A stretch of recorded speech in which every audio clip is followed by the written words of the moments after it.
The American people should be grateful to these individuals, and especially to President Trump, for putting together such a competent and highly qualified team who are killing terrorists that the Biden administration allowed to run wild in the Middle East. Girl, come on. It's Thursday, March 27th. I'm Jane Coaston. This is What A Day, the show celebrating Will Smith for getting a street named after him in West Philadelphia, where he was born and raised. You know, on the playground where he spent most of his days. Chilling out, maxing, relaxing all cool, and as I recall, shooting some b-ball outside of the school. On today's show, surprise! President Donald Trump has gifted automakers with double-digit tariffs for cars made outside of the U.S. And the Supreme Court upholds a Biden rule on ghost guns. But let's start with Signalgate, the controversy that continues to roil Capitol Hill. On Wednesday morning, The Atlantic published the full Signal conversation centered on strikes on Houthi militants in Yemen between multiple administration officials and, mistakenly, Atlantic editor-in-chief Jeffrey Goldberg. Trump administration officials had emphasized on pretty much every platform there is that nothing classified was in the conversation, but I did find it interesting that when asked by The Atlantic, White House Press Secretary Caroline Leavitt said in an email, quote, "This was intended to be an internal and private deliberation amongst high-level senior staff, and sensitive information was discussed." She went on to object to the release of the totally not classified, totally fine for Signal information. Sure. The chat itself contained a ton of information. Timings about when, quote, the first bombs will definitely drop, and details about intelligence gathered at attack sites. And, interestingly, a real-time debate about doing the strikes in the first place, with Vice President J.D. Vance voicing concerns that doing so helped Europe because, quote, "I just hate bailing out Europe again." And that information, particularly the specific timings, if exposed beforehand, could have put American troops at real risk, as Colorado Democratic Representative Jason Crow attempted to explain on Fox News Wednesday. Let me explain how an SA-3 and an SA-6 works. These are the two systems that the Houthis have that they got from the Russians.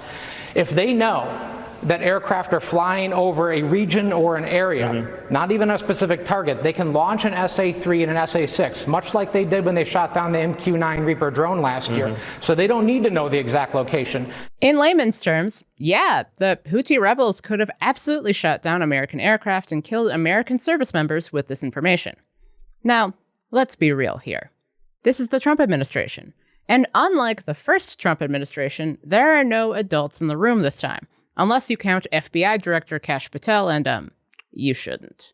So I am not expecting an independent investigation into how this happened. But I wanted to get some context on the scale of the scandal and what it would mean under pretty much any other president. So I had to talk to Paul Rosenzweig. He was a Deputy Assistant Secretary for Policy at the Department of Homeland Security under President George W. Bush, and he teaches cybersecurity at George Washington University Law School. Paul, welcome to What A Day. Thanks for having me.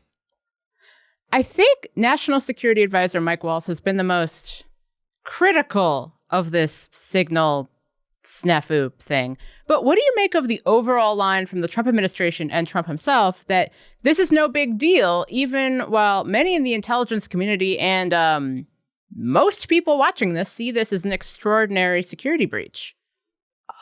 You have to be exceedingly credulous and unreservedly pro-Trump to think that this is not a big deal. To be sure, nobody died, which is to say that they only included a responsible journalist who kept quiet. But we don't even need to imagine that it was a Russian on the call. It could easily have been another journalist, perhaps one with a different value set, who immediately published this information on, social media, X, Blue Sky, wherever, at grave risk to American pilots. So it sounds like, and I've been thinking about this, they got exceedingly lucky. So what should the White House response be? Well, without, demanding people being fired, which they won't do, ban the use of Signal for all high-level actors. Mandate that all future discussions of anything trenching on classified or military activity take place in the channels that are built for this. At a minimum, all the people need to be retrained. The Signal app needs to be taken off their phones, and the president needs to admonish them that if it ever happens again, they're out of work. I mean, they should be out of work now. I mean, that's really what they should do. But I'm trying to be reasonable in answering your question in a way that might actually be responsive to what Trump should do. How would previous administrations have handled a scandal? And I'm going to call it a scandal. It is a scandal. We are calling it a scandal. But how would they have handled something of this nature? Well, first off, I don't think that they would have happened to them. But I can tell you about what happened to me personally in this nature. I was participating in the discussion of a briefing that was to be given by the secretary I was working for to the president of the United States. And it was supposed to be an unclassified briefing. So we were working on it and editing it on unclassified systems. Somebody accidentally, I mean, completely inadvertently, included one slide that had classified information. Once that was realized, all of the emails and versions of that were collected and destroyed from our unclassified system. I had to give my computer personally, the one I've been using, to a security officer who swept it for the classified information and overwrote that in where that had been on my hard drive with random information. And it took them 2 days before they gave me my computer back. And all I had done was be the inadvertent recipient. And then all of us got a retraining lecture, if you will, on, let's be careful out there. And it was completely accidental, but that's what a past administration did. And it's routine, I think. Should be routine. Is this the sort of situation where a special counsel could or should be brought in? Or short of that, what are the other legal options available to the administration in a world in which they believed that they should face consequences? Well, if we lived in that mythical world, well, first off, before I get to the special counsel, another reason to ban the use of Signal is because Signal has the disappearing message functionality. Right. These are, without a doubt, presidential records that ought to be subject to the Presidential Records Act and thus preserved for posterity, even in a classified form until they're released in 50 years, like JFK's assassination files were just released. As for special counsel, I guess I'm not really a fan of that. I don't value prosecuting people for gross negligence at a criminal level.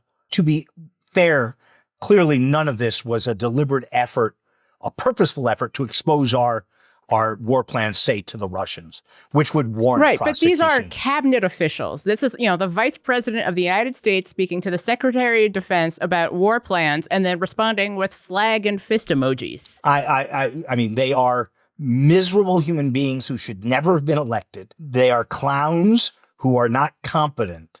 But I tend to think, we've only used the gross negligence prosecution statute once before, and that was with respect to Julian Assange. We usually reserve criminality for purposeful, malicious intent and conduct, and think deliberate leaking. I 100% think that if we actually had, say, inspectors general still, which we don't because Trump fired them all, this would be a ripe topic for inspector general investigation. If we had a Congress that had a spine, which we don't, this would be a ripe subject for congressional inquiry in the intelligence committees. Yeah, we don't have any of that. So what then? You're asking a bigger question than Signalgate, right? For 4 years, I've been saying that the electorate has to save us, and they didn't. For 4 years, I've been saying that Congress needs to change what it's doing, and they haven't. For 4 years, I've been saying that the courts are good but not enough, and that's still true. I mean, the American people are getting what they voted for. They voted for a man who prizes loyalty over competence. And this is a painful demonstration that they got exactly what they voted for. Is there a situation where you could imagine the administration would be actually compelled to really look into this? Like, what would it take for the administration? Now, keep in mind, you and I both know who is involved in this administration. What would it take for this administration to take this seriously?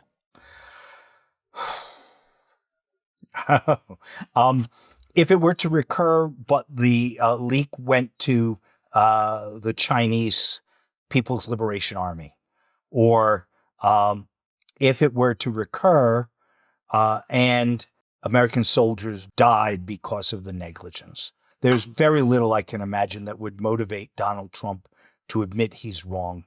He never does. And I've been thinking about the ways in which the Trump administration has attempted to flatten all means by which it can be stopped, including threatening outside law firms who've worked with Democrats or for Democratic causes. If the administration is squashing dissent from within, both with its hires and with its firing, and threatening outside firms too, where does that leave us? In a difficult place. I just published an article in The Atlantic about how law firms need to step up and how Paul Weiss is a craven, coward institution. The law firm Paul Weiss, yes. Yeah, I'm sorry, the law firm Paul Weiss. Perhaps seeing that the adverse publicity there will embolden other law firms to step up. I saw a couple of Congressmen, Representative Don Bacon, for example, calling for an investigation. Maybe, if 4 Republicans are willing to vote with the Democrats to start one, maybe we can get something in the House of Representatives. But it's just very hard and very difficult to do. Paul, thank you so much for being here. Thank you for having me. I appreciate it very much. We'll get to more of the news in a moment, but if you like the show, make sure to subscribe, leave a 5-star review on Apple Podcasts, and share with your friends. More to come after some ads. What A Day is brought to you by Nutrafol. You should love your hair, but that can be hard to do if you're dealing with shedding or thinning. Luckily, Nutrafol is here to help. Their whole body approach to hair health works from the inside out, so you can start loving your hair again. Nutrafol is the #1 dermatologist recommended hair growth supplement brand, trusted by over 1.5 million people. You can see thicker, stronger, faster growing hair with less shedding in just 3 to 6 months with Nutrafol. Everyone's root causes of hair thinning are different, so a one-size-fits-all approach to hair growth doesn't work. Nutrafol has multiple formulas that are tailored to give your hair what it needs to grow throughout different stages, such as postpartum and menopause, as well as for different lifestyles, such as plant-based diets. And while many supplements rely solely on ingredient studies, Nutrafol clinically tests final formulations to ensure their efficacy. In a clinical study, 86% of women reported improved hair growth after taking Nutrafol Women Hair Growth Supplement for 6 months. Physician-formulated with 100% drug-free ingredients, Nutrafol supplements support visibly thicker, stronger hair from within by targeting root causes of thinning, including stress, hormones, aging, nutrition, lifestyle, and metabolism as they evolve throughout a woman's life. Start your hair growth journey with Nutrafol. For a limited time, Nutrafol is offering our listeners $10 off your first month subscription and free shipping when you go to Nutrafol.com and enter the promo code DAY. Find out why over 4,500 healthcare professionals and stylists recommend Nutrafol for healthier hair. Nutrafol.com, spelled Nutrafol.com, promo code DAY. That's Nutrafol.com, promo code DAY. Headline. What we're going to be doing is a 25% tariff on all cars that are not made in the United States. If they're made in the United States, there's absolutely no tariff. Trump announced more tariffs Wednesday, this time on cars. The president signed an executive order to impose 25% tariffs on vehicles not made in the U.S. That is a huge jump from the current U.S. tax on imported cars, which stands at 2.5%. Here's Trump speaking to reporters in the Oval Office, telling them that this is the greatest thing ever and we all win. I think we're going to have a market the likes of which nobody's ever seen before, not in this country. We had the best market ever in my first term. It was the strongest market ever, the best economy ever. And I think this blows it away. Experts say these new tariffs could drive the cost of cars up by as much as $10,000. Shares of automakers, including Tesla, fell on Wednesday before the tariffs were announced.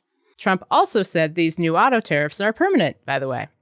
So to recap, the U.S. now has double-digit tariffs on foreign cars, aluminum, steel, as well as imports from China, Canada, and Mexico. And more on the way. Remember those reciprocal tariffs Trump promised earlier this month? The ones that are supposed to go into effect next week? The president said that those are most definitely happening. Fun! The Supreme Court upheld requirements aimed at regulating ghost guns, a win for gun control advocates. Ghost gun parts can be bought in kits online and assembled at home, making them really hard to trace. The regulations were issued by the Biden administration and include requirements from the Bureau of Alcohol, Tobacco, Firearms, and Explosives, such as gun components must have serial numbers, and that buyers go through background checks. In the 7-2 decision Wednesday, Justice Neil Gorsuch wrote, quote, "Home hobbyists enjoy assembling them, but criminals also find them attractive." Gorsuch noted one of the gun kits, quote, "comes with all necessary components and its intended function as instrument of combat is obvious. Really, the kit's name says it all. Buy, build, shoot." Conservative Justices Samuel Alito and Clarence Thomas both dissented. The legal challenge was brought by gun rights groups and ghost gun vendors. A Justice Department spokesperson said the administration will continue to support and defend the Second Amendment rights of all Americans. To be clear, it was not a Second Amendment ruling. And now, some good election news. For once. Honestly, very excited, obviously, and really, really happy that all the work that we put in has paid off. Democratic candidate James Malone flipped a seat in the Pennsylvania State Senate, thinning the Republican majority in the chamber. Just a reminder, there are no off years. State and local elections are happening all the time, and they have a huge impact on your community. Malone, the current mayor of East Petersburg, beat out his Republican opponent by less than 1% of the vote. He'll go on to represent the state's 36th district in Lancaster County. The mayor's victory was shocking given that President Donald Trump won the district by 15 points in the 2024 election. The last time a Democrat held the seat was 1890. Malone spoke to a local NBC affiliate Wednesday about his victory. On the floor, the everyday voters are not liking what they're seeing in the federal level. They don't like the chaos.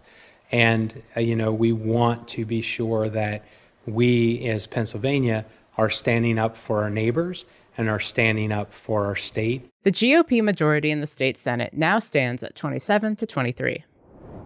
In a tale as old as time, Republicans in Congress are once again threatening federal funding for national public radio and public broadcasting.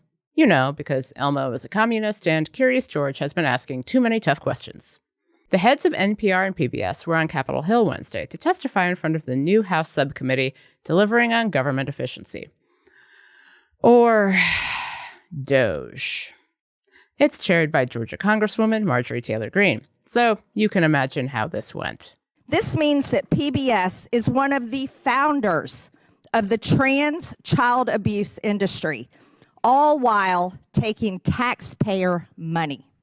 Brainwashing and transing children is an issue so hated by parents across the country that it was a driving force in the landslide Republican and Trump victory in the 2024 election cycle and presidential race.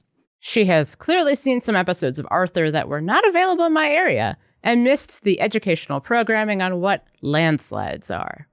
The fight over federal funding for PBS and NPR has been going on for decades, all the way back to when Richard Nixon was president. And for just as long, NPR and PBS have been fighting allegations of left-wing bias. In this foul year of our Lord 2025, it was President and CEO of PBS, Paula Kerger's turn to call bullshit on these claims, but in the most public media way possible. There's nothing more American than PBS. As a membership organization, our local service is at the heart of our work.